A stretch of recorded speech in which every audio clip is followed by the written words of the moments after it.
So may I introduce to you the action known for all these years, High Standard Sentinel Deluxe. Bum, bum, bum, bum, bum, bum, bum, bum, bum, bum, bum. I'm not going to do the whole song. It's the High Standard Sentinel Deluxe 22 LR, and long and short, 9-shot revolver. It is pretty standard. I don't have, well, high standard.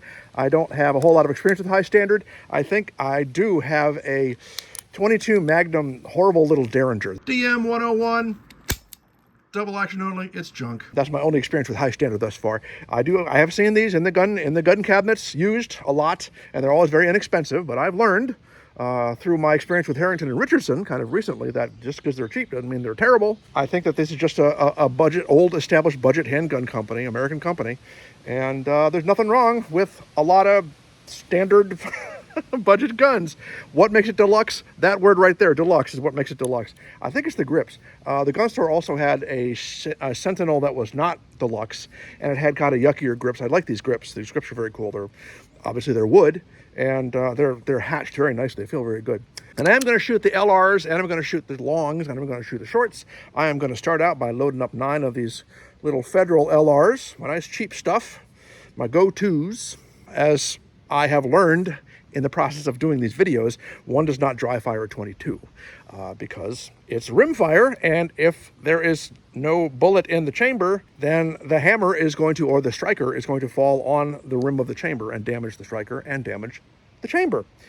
This does have, if you might be able to see, a little rim in the top above each open chamber. So I thought, great, this means I can dry fire it because that is where the striker is going to hit, right? The hammer is going to hit. Apparently not. If you can maybe barely see, there are some strike marks on, like, between the chambers. And that might be me dry firing it a few times. I can't have been the only person to dry fire this thing. It's been around for a while.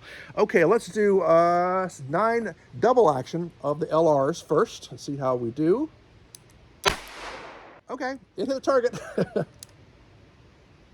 Oh, it does not want to go through that. Ooh, okay, let's try again. No, it's locked up. That's interesting. Okay.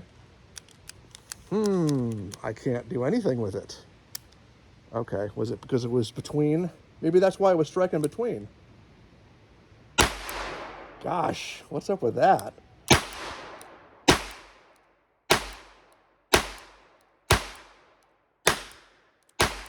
That's it, right? Oh, yes. Okay, not bad. I want to do a single action 9 also. Oh, but I do want to kind of see how it ejects. Very grudgingly. This is not under spring pressure. Usually I'm used to these things going back into place after you push them down. Not the high standard, baby. It may be deluxe, but it's not that deluxe. Let's look real quick. Okay, well, not terrible. I mean, it is pretty close. 7 yards as always.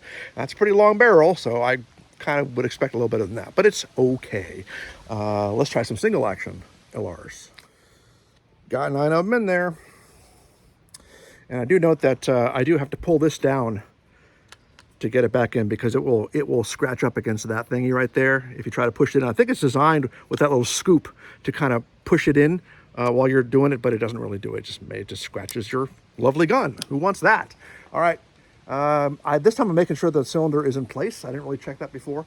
But let's try some single actions on the same target since we've already looked at it.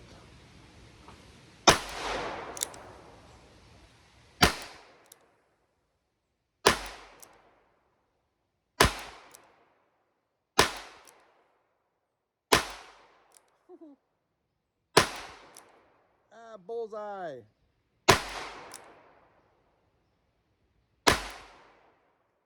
Okay. That was 9, right? That was 9. I can count. Okay, well, let's talk about that a little bit, and we'll come back and shoot it with some different stuff. Okay, we're already here. It is the high standard Sentinel Deluxe Model 107, R107. This was designed in the mid-1950s as a kit gun, as a tackle box gun, and something that you could carry with you on your adventure, that you don't mind if it gets dinged up because it's cheap, but still be functional. My first thought when I picked it up is, gosh, it's light, and yes, it is, because this is aluminum. The frame is aluminum.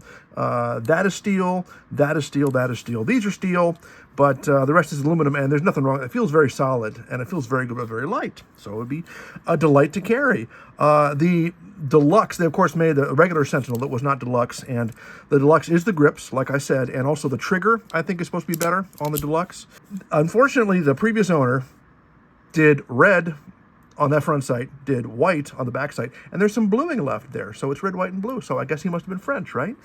And it is unfortunate because this is, you see there's like a line down there. If it was solid red, that would be one thing, but that throws me a little bit off when I'm looking at that, because I see that line, and that's not quite in the center. Is that the reason it's shooting to the left? I don't know. I notice all my stuff shoots to the left. I think I just shoot to the left.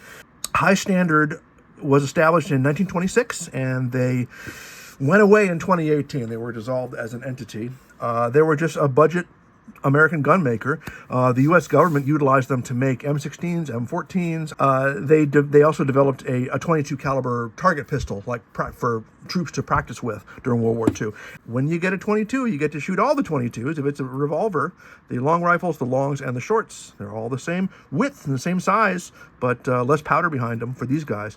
But they're all so much fun to shoot. I love shooting shorts. I love shooting all 22s. Did have that issue with the hanging up, shooting double action a couple times. And I do think it's because the cylinder, for whatever reason, was not advancing. And maybe, was I limp wristing it? Was I limp triggering it? I don't know. I do really like it. I think it looks really good, and it's certainly very comfortable. And I want it to work, but if it doesn't work, it doesn't work. But let's go shoot these guys and see if it works. Okay, we're back with our Sentinel, and we have 8 of the CCI longs, which are not as long as long rifles, because you got long and then you add a rifle to it, that makes it just that much longer, one rifle longer. Let's try double action again, because that kind of concerned me that I had that hang up. Let's see if we can do some double action longs. That feels really nice.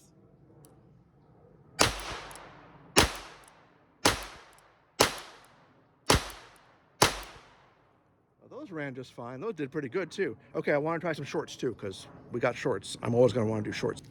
And eject them, and then push your thingy back in. All right, let me do some shorts. Yeah, some CCI shorts. Yay, I get to shoot shorts. I am never a happier boy than when I can do shorts. I did very well with the longs doing double action. Let's go ahead and do double action for the shorts.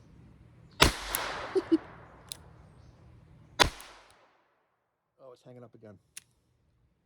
Yeah, doing that thing again. Like it's like out of sync. I guess I'm through it now, right? Is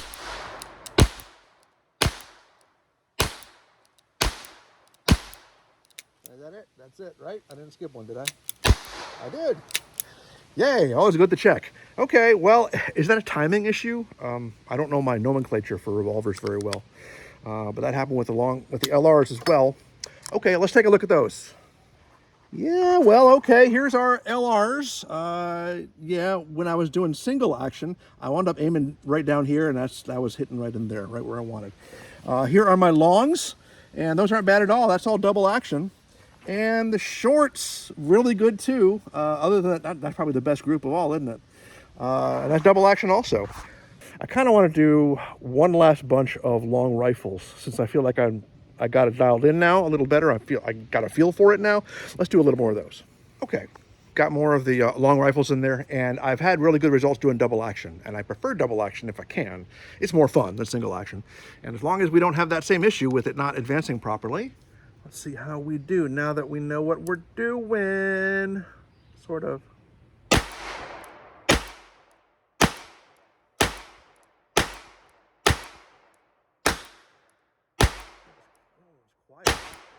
That was 9, right? Yep. Okay, that felt good. I didn't hang up. Let's look at those. Oh yes, that's much better. That's just me getting used to it, I think. That's probably the best group of all. Aiming pretty much right here. So, and are these adjustable? I think drift adjustable on the rear sight, so I could bonk on those a little bit if I wanted to. Do I want to? So, okay, I mean, it's a budget gun. I guess it was, what was it, $199? And the non-deluxe one was $149. I think it's worth that. A 9-shot, as long as it doesn't But am I going to depend on it not to do that thing? I guess you got to just be aware of it not advancing.